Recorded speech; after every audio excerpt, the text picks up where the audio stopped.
16 आपका alternating current.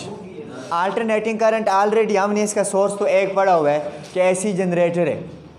AC generator में जब हम कॉइल को मैग्नेटिक फील्ड के अंदर रोटेट करवाते हैं with the help of turbine, तो उसकी रोटेशन की वजह से करंट इस तरह जनरेट होता है कि पहले वो किसी एक ख़ास टाइम के लिए एक डायरेक्शन में जाता है एंड अगेन इतनी ही टाइम के लिए फिर वो दूसरी डायरेक्शन में जाता है। मीन के पीरियडिकली अपनी डायरेक्शन चेंज करता है, डायरेक्शन को रिवर्स करता है। अगर शॉर्टकट हम इसको देखें, अल्टरनेटिंग करंट आपका चैप्टर नंबर 16 है।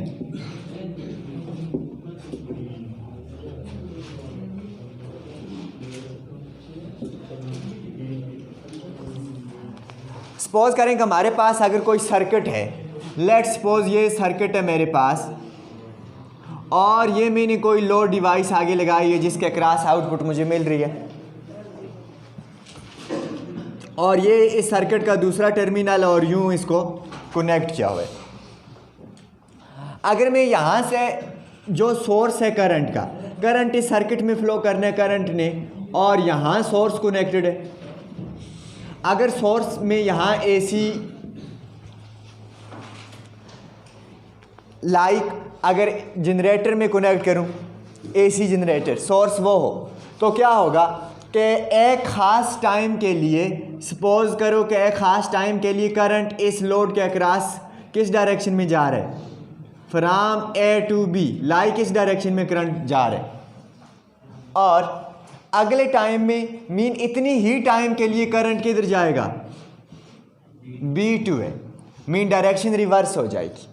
पीरियडिकली इस करंट की डायरेक्शन रिवर्स होती है, जो हमने लास्ट टाइम पढ़ा है लास्ट लेक्चर में, कि अगर हमारे पास ज़ाहिर है ये वायर पूरा सर्किट है, ये पूरा सर्किट है यहाँ से यहाँ तक, ठीक है। इसके अंदर सपोज अगर 1000 इलेक्ट्रॉन मूव कर रहे हैं, अभी इस डायरेक्शन में मूव कर रहे हैं, from A to B, throughout the circuit ये मूव कर रहे हैं, और नेक्स्ट हाफ साइकिल के लिए इतनी ही टाइम के लिए ये 1000 के 1000 इलेक्ट्रॉन रिवर्स मूव करें। अभी अगर ऐसे मूव कर रहे हैं तो नेक्स्ट टाइम ऐसे मूव करेंगे सारे इधर, ठीक है, और करंट इधर फ्लो करना स्टार्ट कर लेगा।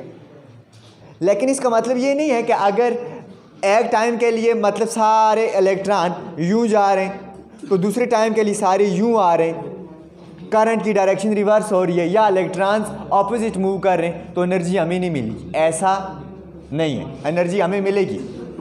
लोड के अक्रॉस चाहे इलेक्ट्रॉन्स मीन करंट इधर फ्लो करे चाहे करंट इधर फ्लो करे, regardless of the direction of current हमें आउटपुट मिलेगी। आउटपुट क्यों मिलेगी?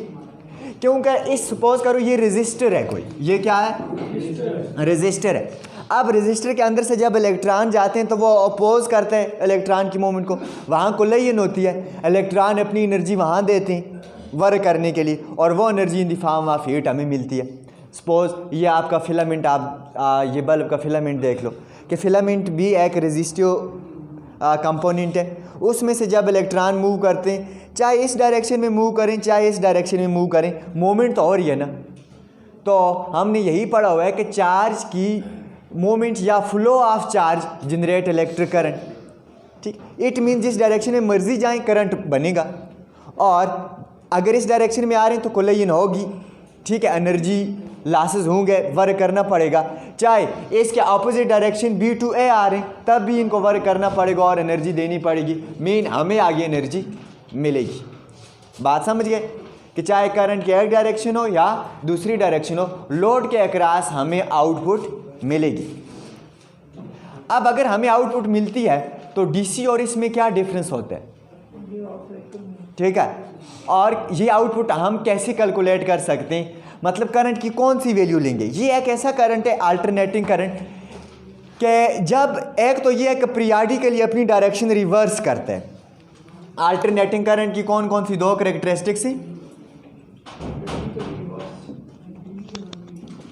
ये पीरियडिकली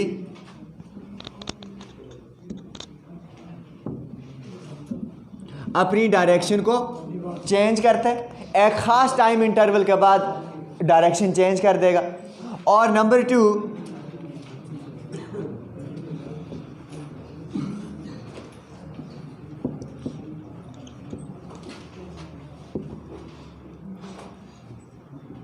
इसकी मैग्नीट्यूड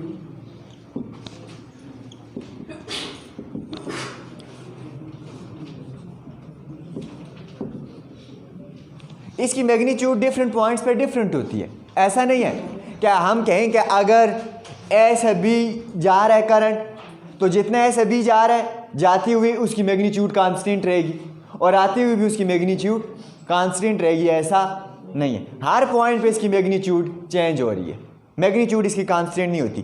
पहले लो से जाते जाते जाते हाई तक पहुंचती है, फिर हाई से वापस लो, फिर दूसरी साइड डायरेक्शन में भी ऐसा ही होता है कि इधर भी लो से हाई और फिर हाई से लो तक आएगी, लेकिन दोनों डायरेक्शंस में इसकी मैग्नीट्यूड हर पॉइंट पे डिफरेंट होगी। और वो क्यों होगी? क्योंकि फ्लक्स उसी तरह चेंज हो रहा है कि जब हम कॉइल को घुमाते हैं, लास्ट टाइम जो हमने एसी जनरेटर पढ़ा था कि ये हमने कॉइल रखी हुई है एसी जनरेटर में, यहाँ से फील्ड लाइन पास हो रही है, पहले फ्लक्स कितना चेंज हो रहा है? ज़ीरो। जो ही ये मूवमेंट स्टार्ट करेगी ये कॉइल, तो फ्लक्स की चेंजिंग क्या हो रही है? इंक्रीज होते होते होते इस डायरेक्शन, यहाँ इस पोजीशन में क्या हो जाती है? Maximum change. तो मैक्सिमम चेंज पे करंट भी क्या हो जाता है? मैक्सिमम। अब यहाँ से आगे जो ही रोटेट करती है तो दोबारा चेंज क्या होना स्टार्ट हो जाता है? डिक्रीज होते होते इस डायरेक्शन में ज़ीरो, क्योंकि जितनी पहले पास हो रही थी इतनी अभी पास हो रही हैं लाइंस, तो चेंज कितना आ गया? ज़ीरो। करंट दोबारा इस पोजीशन पे क्या हो जाता है? ज़ीरो। यहाँ से आगे फिर चेंज आना स्टार्ट होता है और यहाँ चेंज मैक्सिमम हो जाता है, बट रिवर्स डायरेक्शन। अब करंट अगर पहले इधर से इधर आ रहा था, अब इधर से इधर जा रहा है और अगेन इधर से उधर भी ज़ीरो से मैक्सिमम तक पहुँचा। फिर मैक्सिमम से जो यहाँ से आगे कॉइल रोटेट करना स्टार्ट करती है तो जो फ्लक्स में चेंजिंग है वो कम होती होती है, इस पोजीशन में चेंज दोबारा ज़ीरो हो जाता है, क्योंकि नेट फ्लक्स जितना पहले पास हो रहा था इतना ही अभी पास होता है, तो अगेन करंट क्या हो जाता है? ज़ीरो। ठीक है, करंट की ये जो हमारे पास डिफरेंट मैग्नीट्यूड आती है, ये क्यों डिफरेंट आती है? क्योंकि हर पॉइंट पे change in flux linked with the area of the coil क्या है? डिफरेंट। और अकॉर्डिंग टू फैराडे जितना फ्लक्स चेंज होगा इतना ही करंट भी जनरेट होगा, इसीलिए मैग्नीट्यूड करंट की यहाँ कांस्टेंट नहीं है, क्योंकि जो फ्लक्स चेंज हो रहा है वो कांस्टेंट रेट पे चेंज नहीं हो रहा। अब इसी चीज़ को हमने आज डिस्कस करना है कि अल्टरनेटिंग करंट है क्या। तो अल्टरनेटिंग करंट में ये दो चीज़ें आपने बतानी है कि alternating current is such type of current which change it's polarity periodically. पहला पॉइंट क्या है कि जो अपनी पोलैरिटी को पीरियडिकली चेंज करता है। पोलैरिटी का क्या मतलब है कि अगर पहले इस साइड पे ये प्लस पॉजिटिव पोल था, ये नेगेटिव पोल था, तो एक ख़ास टाइम इंटरवल के बाद ये नेगेटिव पोल बन जाएगा ये पॉजिटिव पोल। दूसरे लफ्ज़ों में कि पहले अगर इधर से इधर जा रहा था इस डायरेक्शन में, तो कोई ख़ास टाइम के बाद वापस इस डायरेक्शन में आना स्टार्ट हो जाएगा। मतलब क्या हुआ इसका कि पीरियडिकली अपनी पोलैरिटी को चेंज करता है। ठीक है, और दूसरा पॉइंट क्या है? Whose magnitude is different at different points. ठीक है, कि टाइम के लिहाज से इसकी मैग्नीट्यूड चेंज हो रही है।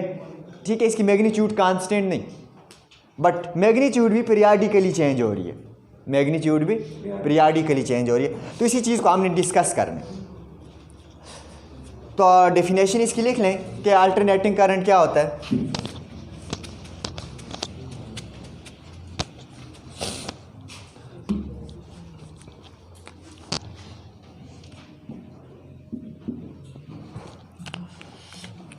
It is such type of current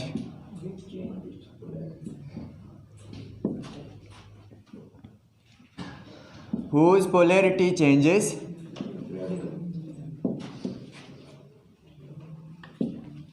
periodically, जिसकी पोलैरिटी किस तरह चेंज हो रही है? पीरियडिकली। पीरियडिकली का क्या मतलब है कि एक स्पेसिफिक टाइम इंटरवल के बाद वो अपने आप को रिपीट करेगी, अपने आप को रिपीट कर मीन के रिपीटिशन आती है। और रिपीटिशन कितने टाइम के बाद आएगी? एक स्पेसिफिक टाइम इंटरवल के बाद, जिसको हम कहेंगे ये टाइम उसका क्या है? पीरियड। ये टाइम उसका पीरियड है।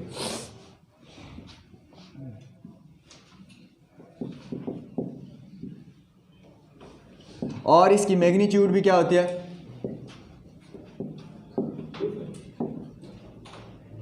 whose magnitude is different at different points.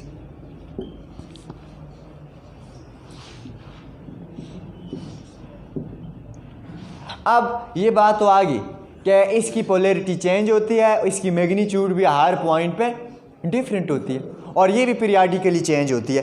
लेकिन ये फ्लो कैसे करता है फिर? मैंने कहा कि एक बार ये इधर जाएगा, एक बार इधर आएगा, इसके बाद फिर क्या करेगा? फिर इधर जाएगा, फिर वापस इधर आएगा, फिर क्या करेगा? मीन का यही बार बार चीज़ रिपीट करेगा। क्या चीज़ रिपीट करेगा? कि एक बार इस लेफ़्ट टू राइट, फिर राइट टू लेफ़्ट। अगली साइकिल में क्या करेगा? अगेन लेफ़्ट टू राइट, फिर राइट टू लेफ़्ट। इसके अगली साइकिल में क्या करेगा? Left to right, right to left. Mean ये किस तरह फ्लो कर रहे? फिर किस तरह फ्लो कर रहे? हाँ, किस तरह फ्लो कर रहे? ये समझ लो अल्टरनेटिंग पल्सेस की फॉर्म में फ्लो कर कि पहला पल्स इसका पहला हाफ साइकिल किधर गया? एक डायरेक्शन में, दूसरा हाफ साइकिल इसकी रिवर्स डायरेक्शन में। इसके बाद फिर अपने आप को ये रिपीट करेगा। मीन क्या ये फिनोमेना रिपीट होगा कि एक हाफ साइकिल एक डायरेक्शन में, दूसरा हाफ साइकिल रिवर्स डायरेक्शन में, फिर इसके बाद रिपीटिशन होगी। तो इट मीन्स ये फ्लो कैसे करता है? अल्टरनेटिंग पल्सेस की फॉर्म में।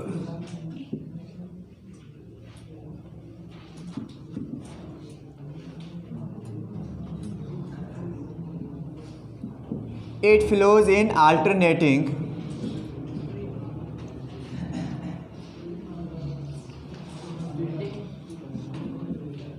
ये अल्टरनेटिंग हाफ साइकिल्स की फॉर्म में फ्लो करता है। मीन के इसका पूरा साइकिल कब बनेगा? कि एक बार इधर गया, फिर वापस इधर मुड़ा, एक साइकिल हुआ, अगला साइकिल फिर होगा, इधर जाएगा, फिर इधर मुड़ेगा, एक साइकिल फिर कंप्लीट। लेकिन एक साइकिल ये किस तरह मुकम्मल करता है? अल्टरनेटिंग हाफ साइकिल कि पहला हाफ साइकिल अगर एक डायरेक्शन में जा रहा है, दूसरा हाफ साइकिल इसके ऑपोजिट डायरेक्शन में जाएगा। तो ये अल्टरनेटिंग हाफ साइकिल में पॉजिटिव और नेगेटिव हाफ साइकिल की फॉर्म में फ्लो करता है। क्लियर है? अब इन हाफ साइकिल को हम पॉजिटिव और नेगेटिव क्यों कहते हैं? सपोज अगर इस डायरेक्शन को मैं कहूँ क्या पॉजिटिव करंट की डायरेक्शन, इसका ऑपोजिट क्या होगी? नेगेटिव। तो पॉजिटिव वाली डायरेक्शन को मैं कहूँगा पॉजिटिव हाफ साइकिल गया और दूसरी डायरेक्शन में नेगेटिव हाफ साइकिल आया, तो पॉजिटिव और नेगेटिव हाफ साइकिल मिलकर क्या बना देते हैं? पूरा साइकिल। मीन कि ये अल्टरनेटिंग हाफ साइकिल्स की फॉर्म में फ्लो करता है। अब इसका ग्राफ तो हमने ऑलरेडी बनाया हुआ है।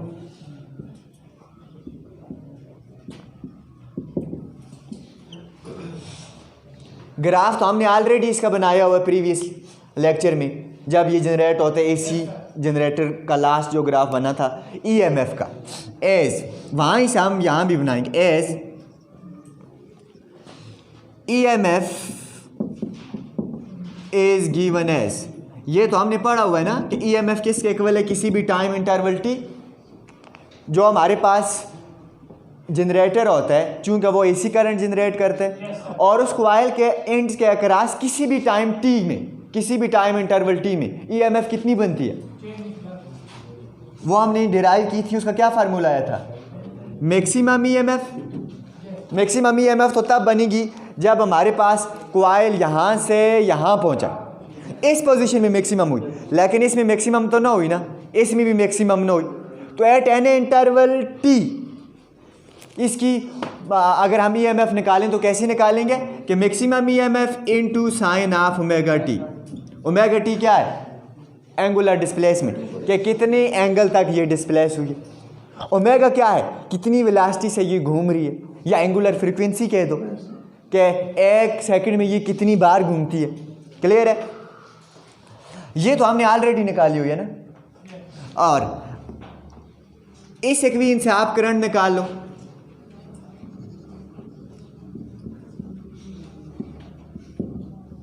इस इक्वेशन से करंट कैसे निकालोगे? By Ohm's law. तो इलेक्ट्रिक करंट क्या होता है? I is equal to V, mean के वोल्टेज डिवाइडेड बाय रेजिस्टेंस। अब वोल्टेज किसके इक्वल है? यहाँ at an time interval T, A0 sine omega T divided by. अब देखो ये है maximum, E nought maximum voltage है। Maximum voltage divided by resistance क्या होती है? Maximum voltage divided by resistance क्या होती है? कौन सी क्वांटिटी बनेगी? V बाय R, करंट बनेगा। बट यहाँ मैक्सिमम वोल्टेज है ई नॉट, तो मैक्सिमम करंट बनेगा। तो इसको हम कैसे फिर लिख सकते हैं? I is equal to I not maximum voltage by current, maximum current maximum voltage by resistance sine of omega t. इसका मतलब है at any time interval t आप करंट को कैसे निकाल सकते हो? इस इक्वेशन से I is equal to I not sine of omega t. अब इस इक्वेशन से आप सेम एज इट इज निकालोगे, जैसे हमने ईएमएफ का ग्राफ बनाया था वही ग्राफ बनेगा करंट का भी, क्योंकि ईएमएफ ये है आपके पास ओमेगा टी और करंट ये है साइन ओमेगा टी। क्या इनमें कोई फेज डिफरेंस आ रहा है? यहाँ नहीं आ रहा ना, कि इसका भी फेज ओमेगा टी है, इसका भी फेज ओमेगा टी है, मतलब दोनों एक ही पॉइंट से स्टार्ट हो रहे। अगर एक पॉइंट से स्टार्ट होंगे तो जैसा ग्राफ ये भी साइन फंक्शन है, ये भी साइन फंक्शन है, तो जैसा ग्राफ ईएमएफ का बनेगा ऐसा ही करंट का बनेगा। मार्कर है ब्लैक। अब अगर दोनों ग्राफ सेम बनेंगे तो मैं डिटेल में नहीं जाता, सिर्फ मैं ग्राफ बना लेता हूँ यहाँ कि ग्राफ कैसा बनेगा। अगर t इज इक्वल टू 0 पे मैं देखूँ, ये इस एक्सेस पे मैं रख लेता हूँ t टाइम और इस एक्सेस पे मैं रख लेता हूँ करंट, और सपोज ये करंट की मैक्सिमम वैल्यू आई नॉट और ये मैक्सिमम वैल्यू है दूसरी डायरेक्शन में माइनस आई नॉट। क्लियर है? अब इसको आप एंगल के लिहाज से भी बता सकते हो और टाइम के लिहाज से भी, सेम एज इट इज़ जैसे हमने वोल्टेज का ग्राफ बनाया था। अगर टाइम 0 है, आपको पता है सिंस ओमेगा किसके इक्वल होता है? 2 पाई बाय टी, तो देयर फार ओमेगा टी क्या हो जाएगा? 2 pi by T 2 pi by T multiply by time. अभी अगर मैं लूँ टाइम 0 कि 0 टाइम पे कितना करंट सर्किट में से फ्लो हुआ, तो t इज इक्वल टू 0 पे ओमेगा टी क्या हो जाएगा? 0।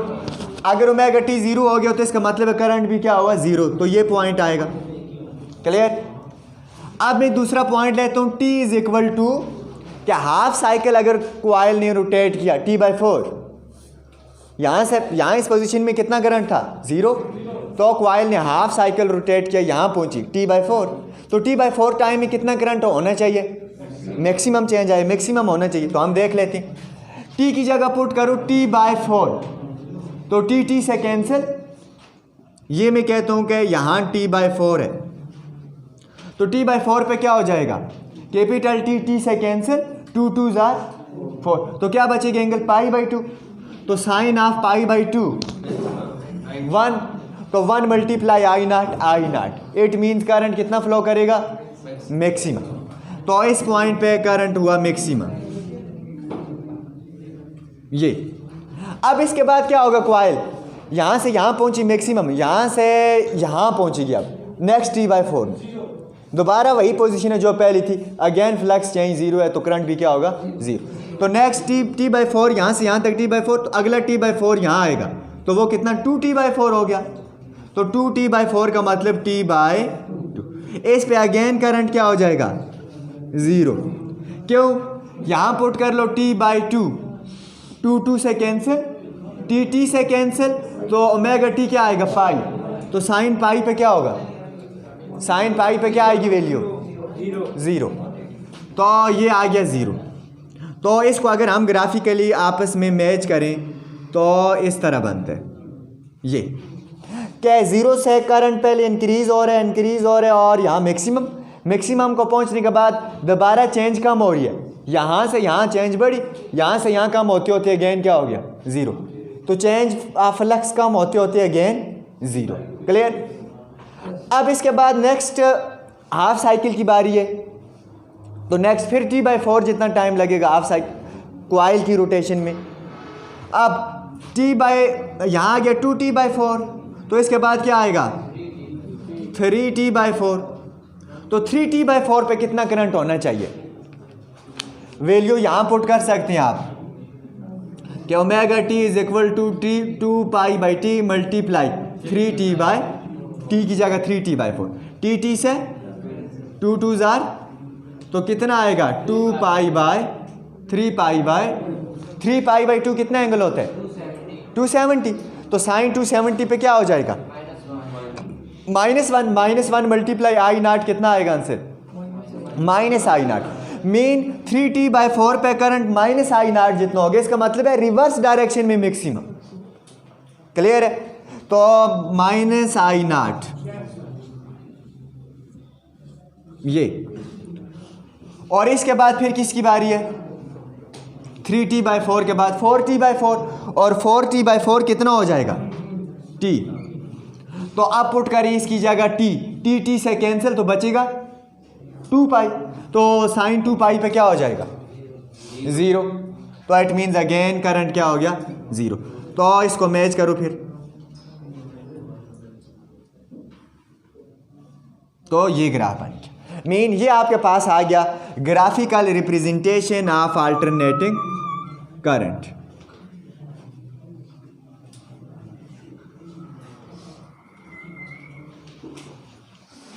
अब एंगल की टर्म में आप कैसे बताओगे, यहां एंगल कितना था थीटा 0, यहां कितना हो गया थीटा π/2, यहां कितना हो गया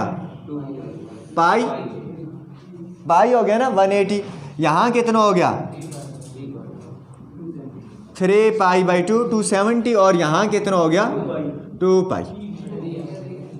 इसका मतलब है 0 से 2π तक करंट कैसे जा रहा है कि पहले बढ़ रहा है एक डायरेक्शन में, फिर उसी डायरेक्शन में मैग्नीट्यूड कम हो रही है और अगेन 0, फिर दूसरी डायरेक्शन में करंट की मैग्नीट्यूड बढ़ते बढ़ते मैक्सिमम, और उसी डायरेक्शन में कम होते होते 0। इसके बाद क्या होगा अगेन यही चीज़ रिपीट होगी।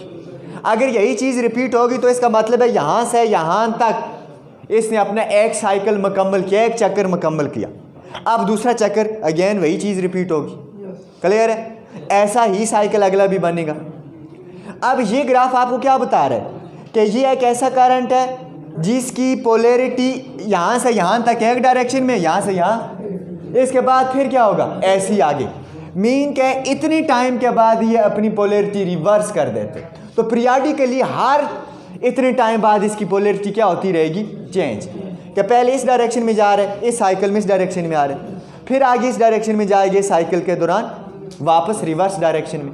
लेकिन मैग्नीट्यूड देखो, इस पॉइंट पे आप इसकी मैग्नीट्यूड देखोगे 0, इस पॉइंट पे करंट की मैग्नीट्यूड कितनी आ रही है ये कोई आई प्राइम, इस पॉइंट पे करंट की मैग्नीट्यूड क्या आ रही है यहां कोई आई डबल प्राइम, और इस पॉइंट पे मैक्सिमम। अगेन इन पॉइंट्स पे फिर क्या हो रही है कम, और इसी तरह दूसरी डायरेक्शन में फिर बढ़ रही है कम हो रही है, और ये भी पीरियडिकली बढ़ रही है। बात समझ रहे हैं ना? इसका मतलब है हर पॉइंट पे इसकी मैग्नीट्यूड चेंज हो रही है, मैग्नीट्यूड चेंज हो, लेकिन डायरेक्शन एक स्पेसिफिक टाइम इंटरवल के बाद रिवर्स होती है। एक स्पेसिफिक टाइम इंटरवल के लिए इसकी डायरेक्शन सेम रहती है। अब यहाँ तक तो बात हमें पता चल गई। इसके कुछ मेन पॉइंट्स हैं। एक ये इसका पॉइंट है जी, जो पॉइंट ये शो करता है कि इसकी मैग्नीट्यूड इंक्रीज नहीं हो सकती।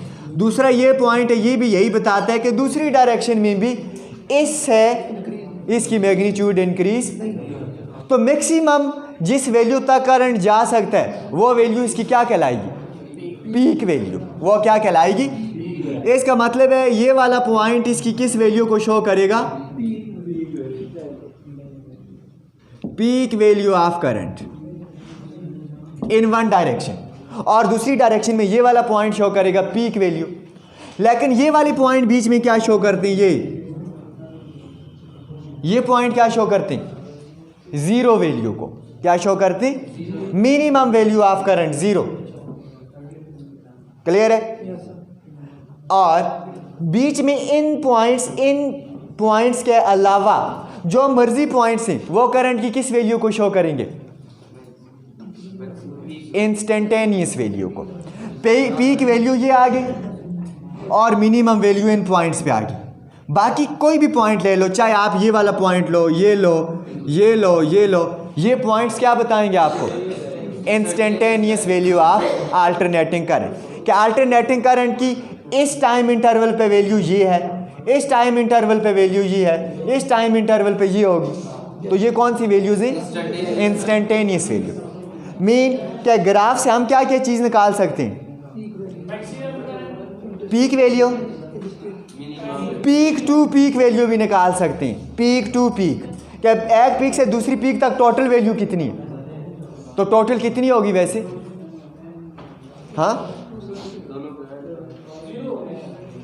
Double of its peak value होगी ना, जीरो कैसी होगी? आप इसको ऐसे देखोगे, ये आपके पास सिंपल पेंडुलम है। असल में ये वाला जो ग्राफ है ना, ये किसका है? सिंपल हार्मोनिक मोशन का ग्राफ है ना। हार्मोनिकली कोई बॉडी रोटेट कर रही है। क्या ये मीन पोजीशन है?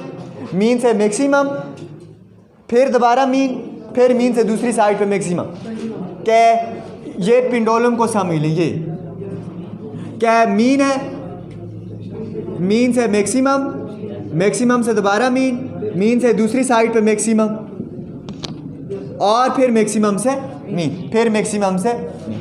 अब पीक टू पीक वैल्यू ये बनेगी यहाँ से यहाँ, तो यहाँ से यहाँ इसका कितना डिस्टेंस होगा? Double of amplitude. ये इसका एम्पलीट्यूड है मीन से पीक तक, तो पीक टू पीक फिर कितनी वैल्यू बनती है? Double of amplitude. क्या एक एम्पलीट्यूड ये है, एक एम्पलीट्यूड ये है, तो पीक टू पीक वैल्यू कितनी बन गई? Double of amplitude. तो यहाँ एक इसकी पीक ये है, दूसरी पीक ये है, तो पीक टू पीक वैल्यू कितनी बनेगी? Double of its amplitude. Amplitude इसका आई नॉट है, तो पीक टू पीक वैल्यू कितनी आएगी? 2I0। कितनी आएगी? अब इसकी instantaneous value eight any time interval T कैसे कैलकुलेट करेंगे? इस सीक्वेंस से। यहाँ वो टाइम की वैल्यू लिख लेंगे, और मैक्सिमम तो हमें पता है जब टाइम t/4 हो या 3t/4 हो। क्लियर है? और ज़ीरो कब होगी? जब टाइम 0 हो या t/2 हो या t हो। ठीक है, अब ये चीज़ यहाँ तक आपने ग्राफिकली एक्सप्लेन की, लेकिन इससे आगे वाला क्वेश्चन जो है वो ये है कि क्या ये हमें आउटपुट देता है? एक तो हमारे पास डीसी करंट होता है, और डीसी करंट हमेशा किस डायरेक्शन में फ्लो करता है? अगर डीसी करंट पे और डीसी करंट को मैं देखूँ, टाइम अगर इसकी वैल्यू I0 है तो बस हमेशा I0 ही रहेगी। ओरिजिनल डीसी करंट ये है। दूसरा पल्सेटिंग डीसी भी होता है, लेकिन ओरिजिनल डीसी करंट क्या है कि जिसकी डायरेक्शन भी सेम रहती है और जिसकी मैग्नीट्यूड भी सेम रहती। सपोज करो कि एक डायरेक्शन में ये करंट आ रहा है, लाइक ये छोटा सा सर्किट देख लो,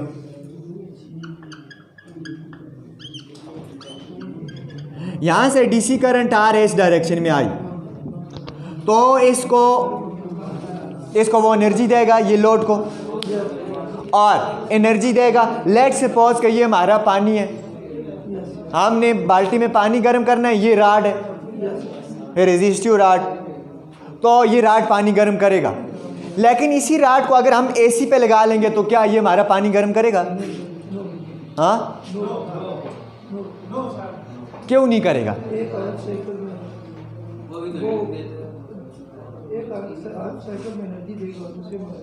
एक हाफ साइकिल में एनर्जी देगा, दूसरे में ले लेगा। देखो इसका ये मतलब नहीं है कि इस हाफ साइकिल में ये एनर्जी ले रहा है। इसको गौर से समझो। करंट क्या होता है? क्या ये आपके पास वायर है, ये आपके पास क्या है? इस क्रॉस सेक्शनल एरिया को देखो कि किसी क्रॉस सेक्शनल एरिया में एक स्पेसिफिक टाइम में कितने इलेक्ट्रॉन या चार्जेस जा रहे हैं। करंट की इंटेंसिटी इतनी होती है। करंट की इंटेंसिटी उन चार्जेस के इक्वल होती है जो किसी एक यूनिट टाइम में किसी स्पेसिफिक एरिया से फ्लो करते हैं।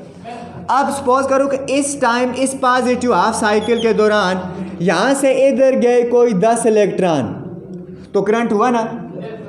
अब इस नेगेटिव हाफ साइकिल के दौरान बेशक इधर जाएं 10 इलेक्ट्रॉन, करंट तो हुआ ना, करंट तो हुआ regardless of the direction in which electrons or charges are moving. उनकी डायरेक्शन को छोड़ो, वो करंट डेंसिटी है, उसको छोड़ो, सिर्फ करंट को देखो। अब इधर जाते हुए भी जब इलेक्ट्रॉन इस रेजिस्टिव वायर से जाएंगे, वर्क करेंगे ना, वर्क करेंगे तो वो work in the form of heat हमें मिलेगा, पानी गर्म होगा। लेकिन जब इलेक्ट्रॉन अपोजिट डायरेक्शन में इधर मूव करेंगे, अगर एसी की बात करें, तब भी यहाँ से गुजरते हुए वर्क क्या नहीं करना पड़ेगा, करना पड़ेगा। वो वर्क अपेयर होगा in the form of heat, पानी तो गर्म होगा। तो डीसी में यह है कि सिर्फ एक ही डायरेक्शन में जा रहे हैं तो वर्क फिर भी करना पड़ रहा है। लेकिन सवाल ये पैदा होता है, क्या डीसी में और एसी में इक्वल वर्क कर रहे हैं इलेक्ट्रॉन, या इक्वल हीट हमें मिल रही है आउटपुट? हाँ, इसका आंसर है नो। क्यों? क्योंकि जब डीसी में हम जो करंट देते हैं, जो करंट की मैग्नीट्यूड है वो एक ही है, वो कांस्टेंट है ना। क्या है? कांस्टेंट। तो वो कांस्टेंट आगे हमें हीट दे रहे हैं आउटपुट की फॉर्म में। लेकिन यहाँ क्या है, यहाँ ये वाला करंट बहुत कम है, ये वाला करंट है उससे भी कम है। तो इट मीन जब ये करंट जाएगा तो हमें कम एनर्जी मिलेगी, जब ये वाला करंट जाएगा तो हमें ज़्यादा मिलेगी, ये और ज़्यादा, ये जाएगा तो मैक्सिमम एनर्जी मिलेगी। अगेन इस साइड पे जाते हुए करंट की इंटेंसिटी डिक्रीज हो रही, फिर हमें कम कम कम होते होते यहाँ ज़ीरो एनर्जी मिलेगी। इस साइड पे फिर मैक्सिमम होते होते यहाँ मैक्सिमम मिलेगी। इट मीन्स हर पॉइंट पे एसी करंट आउटपुट में सेम हीट हमें नहीं दे रहा, जबकि डीसी करंट क्या दे रहा है, सेम। अब ये बताओ कि पानी पहले कौन गर्म करेगा? डीसी। ऑब्वियसली कौन गर्म करेगा? डीसी। अगर पानी पहले डीसी गर्म करता है, लेट एसी गर्म करता है, इट मीन्स सपोज कि डीसी की ये वैल्यू है आई नॉट जितनी और एसी की ये वैल्यू है आई नॉट जितनी, पीक वैल्यू। अब डीसी के हर पॉइंट पे आई नॉट जितना करंट जा रहा है, लेकिन एसी का क्या हर पॉइंट पे आई नॉट जितना जा रहा है? नो। तो सिंपली ग्राफ से नजर आ रहा है कि अगर आई नॉट हर पॉइंट पे आई नॉट जितना नहीं है एसी में, तो हर पॉइंट पे आगे वो इतनी एनर्जी डिलीवर नहीं करेगा। आई नॉट वाले पॉइंट्स के अलावा कम एनर्जी डिलीवर करेगा तो टाइम ज़्यादा लगाएगा। अब हम ये देखते हैं कि कितने टाइम में डीसी ने पानी गर्म किया और उसकी किस वैल्यू के लिए एसी ने पानी गर्म किया। अब ये चीज़ ज़्यादा बेस्ट है और इसी चीज़ से हम इसकी वैल्यू निकालेंगे, क्योंकि आउटपुट में हमें वही वैल्यू मिल रही है ना। अगर हम इसकी एवरेज वैल्यू लें, देखो सिंपल आसान लफ्ज़ों में इसको पहले समझो कि अगर हमने हीटिंग इफेक्ट निकालना हो, Joule's heating effect, H is equal to I square R T, या पावर निकालनी हो P is equal to V I, क्या कितनी पावर हमें मिली? सिर्फ पावर की बात पहले देखो। जब हमें पावर निकालनी हो हम कहेंगे power is equal to V I के इक्वल होती है, लेकिन आई हम कौन सा लें? ज़ीरो लें तो पावर ज़ीरो है, जबकि हमें तो पावर मिल रही है, आगे हमारा पानी गर्म हो रहा है। हम क्या ये वाला करंट लें, इस पॉइंट वाला? नहीं, इससे तो ज़्यादा पावर मिल रही है। ये वाला करंट लें? नो, इससे भी थोड़ी सी कम या ज़्यादा पावर हो सकती है। ये वाला लें, इससे तो पक्की कम पावर मिल रही है, क्योंकि हर टाइम पे करंट की वैल्यू ये तो नहीं है ना। तो हम फिर कौन सा करंट लें? पावर में आई कौन सा पुट करें, या हीटिंग इफेक्ट में यहाँ आई की कौन सी वैल्यू पुट करें? तो फंस गए। Average value, good. क्या पुट करें? एवरेज। लेकिन जब हम एवरेज निकालेंगे, देखो एवरेज निकालेंगे, इस साइड पे कितना है? आई नॉट, इस साइड पे कितना है? एवरेज निकालो, क्या आंसर आएगा? I nought minus I nought divided by 2, 0। क्या है? कंप्लीट हाफ साइकिल में एवरेज एसी करंट कितना जा रहा है? 0। लेकिन हमें क्या 0 आउटपुट मिल रही है? नो, आउटपुट हमें मिल रही है, हमारा पानी गर्म हुआ। इट मीन 0 करंट नहीं जा रहा, करंट तो जा रहा है, लेकिन एवरेज वैल्यू हमें क्या मिल रही है? 0। तो हम एवरेज वैल्यू इसकी नहीं ले सकते। अब क्या करेंगे? क्योंकि एक कंप्लीट साइकिल पे average value of alternating current is 0। क्या है? कंप्लीट साइकिल में आपको आउटपुट करंट कितना मिलेगी? ऐसी एवरेज 0। लेकिन एक्चुअली ऐसा नहीं है, एक्चुअली हमें आउटपुट मिल रहा है, 0 नहीं मिल रहा। तो इट मीन्स फिर एवरेज हम ये सिंपल एवरेज नहीं ले सकते। अब क्या करेंगे? अब क्या करेंगे? अब यहाँ हीटिंग इफेक्ट को देखो कि कितनी हीट हमें मिली। हीटिंग इफेक्ट में कौन सा करंट आ रहा है? आई स्क्वायर। कौन सा करंट आ रहा है? अब बजाय इसके हम करंट के एवरेज लें, हम करंट के स्क्वायर के एवरेज ले लें। क्या करते? अगर स्क्वायर के एवरेज लेंगे तो क्या आंसर 0 आएगा? नो, माइनस किस में चेंज हो जाएगा? प्लस में। माइनस किस में चेंज हो जाएगा? प्लस में। तो इसलिए जब हम आउटपुट देखेंगे कि कौन सा करंट हमें आउटपुट में कंट्रीब्यूशन दे रहा है एसी का, ज़ीरो वाला, पीक वैल्यू वाला या किसी और इंस्टेंट पे, तो हम क्या कहेंगे कि average current, but average simple current नहीं, स्क्वायर ऑफ करंट। एवरेज लेंगे किसका? Square of current. अगर सिंपल सिर्फ करंट के एवरेज लें तो एवरेज ऑफ अल्टरनेटिंग करंट पर साइकिल इज ज़ीरो। एक साइकिल पे कितनी हो जाएगी? कैपेसिटिव में आई नॉट, नेगेटिव में minus I not, plus I nought, minus I nought divided by 2, answer zero. जो कि प्रैक्टिकली ऐसा नहीं है। इसलिए हम फिर एवरेज किसका लेंगे? हीटिंग इफेक्ट में क्या आ रही? आई स्क्वायर। आई स्क्वायर का हम एवरेज ले लेते कि average of the square of current हम लेंगे। अगर एवरेज हम स्क्वायर ऑफ करंट का ले रहे हैं, उस करंट कैसे निकालेंगे? उसे सिर्फ हमें आई चाहिए, आई स्क्वायर सपोज हमें नहीं चाहिए, हमने आई स्क्वायर का एवरेज ले लिया, अब हमें आई चाहिए, तो आई स्क्वायर से हम आई पे कैसे जंप करेंगे? रूट ले लेंगे। गुड, क्या करेंगे? रूट ले लेंगे। इट मीन्स आई की वैल्यू जब कोई कहेगा कि एसी की इतनी वैल्यू मिल रही है, तो अंडरस्टूड बात है, ना तो वो पीक वैल्यू का कह रहे हैं, ना वो इंस्टेंटेनियस वैल्यू का कह रहे हैं। वो किस वैल्यू का कह रहे हैं? वो वैल्यू जो आगे आउटपुट में कंट्रीब्यूशन दे रही है। और वो कौन सी होगी? Average of the square of that current with root. तो इसको हम क्या कहते हैं? RMS value. करंट की कौन सी value? RMS. Simple, root mean square. किसका मीन लिया हुआ है? स्क्वायर का। उस करंट निकालने के लिए क्या लिया? रूट। तो बना क्या? Root mean square, RMS. Clear? और ये वैल्यू इतनी, आरएमएस जो करंट की वैल्यू है, इतनी वैल्यू जितनी कंट्रीब्यूशन एसी हमें आउटपुट में हमेशा देता है। हीटिंग इफेक्ट में भी इतना ही करंट यूज़ होता है, पावर में भी इतना ही करंट यूज़ होता है। मीन जिस तरह डीसी का ये वाला करंट है ना, सेम वैल्यू दे रहा है, इसी तरह एसी का कौन सा करंट सेम वैल्यू देगा? RMS value. कौन सी? Root mean square value, same value देगी, वो चेंज नहीं होगी, ना तो वो कम होगी ना तो वो ज़्यादा। अब हम आके देख लेते हैं। अच्छा, इसमें कुछ पॉइंट्स हैं आपकी बुक पे।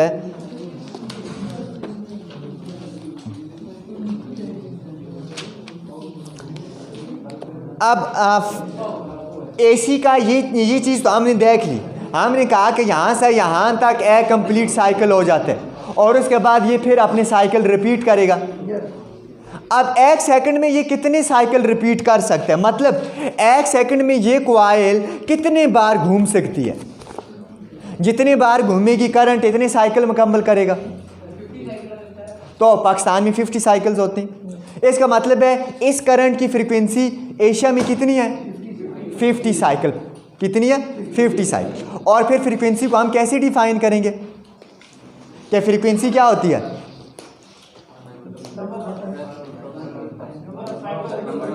क्या पर सेकंड में कोई भी ये क्वांटिटी, अल्टरनेटिंग करंट क्वांटिटी कितने साइकिल मुकम्मल करेगी? लाइक करंट अगर एक सेकंड में 50 साइकिल मुकम्मल करता है तो इट मीन्स इसकी फ्रीक्वेंसी कितनी है? 50 हर्ट्ज। और ये इतनी साइकिल मुकम्मल करेगा जितनी कॉइल रोटेशन मुकम्मल करेगी एक सेकंड में। तो आप फ्रीक्वेंसी को हम कैसे डिफाइन कर लें फिर?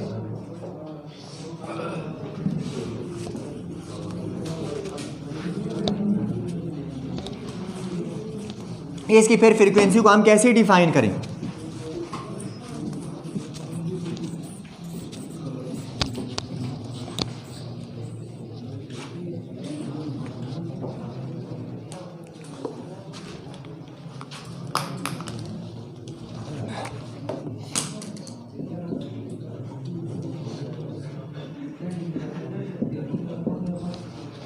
अब देखो, फ्रीक्वेंसी हम किसको कहते हैं?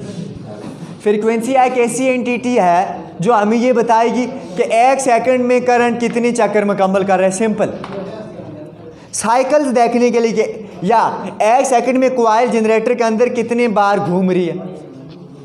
क्लियर? और वो कंप्लीट साइकिल्स जो एक सेकंड में कोई भी क्वांटिटी कंप्लीट कर रही है, उन साइकिल्स को हम कहते हैं वो उसकी फ्रीक्वेंसी है।